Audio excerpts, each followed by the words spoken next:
በአላህ ስም እምላለሁ እኛ እኮ በዚች ምድር ላይ ስንኖር ጉዳይ የለንም አላህን በመገናኘት ቢሆን እንጂ ያ ዝምድናውን የሚቆርጥ ሰውዬ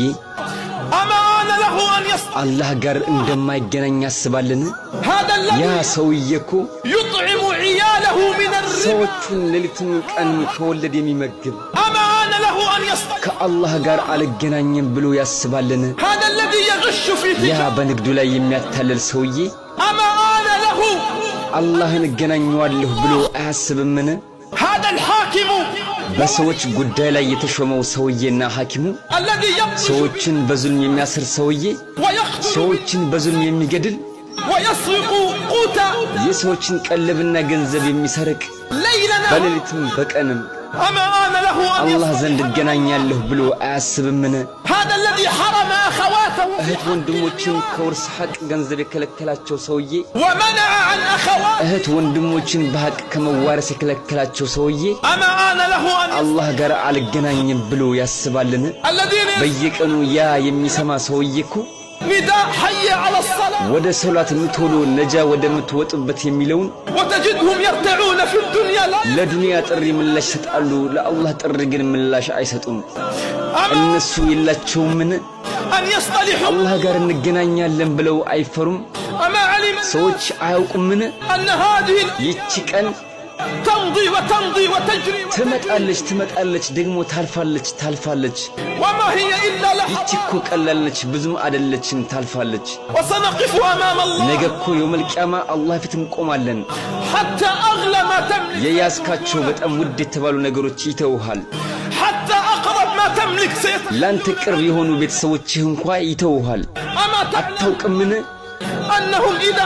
በተሸከሙን ጊዜ እነሱ ተሸክመውን በሄዱ ጊዜ ተሸክመው ወደ መቃብር ሆድ በሄዱ ጊዜ በእኛ ላይ አፈር በጫኑብን ጊዜ ማን የሚሸክመን የዛን ጊዜ? ወላጅ ነው። ማን የሚሸክመን የዛን ጊዜ? በጣም የቅርብ ጓደኛ ነው። የዛን ጊዜ የሚሸክሙን እኮ ጎረቤታችን፣ ወዳጆቻችን፣ ጓደኞቻችን ናቸው።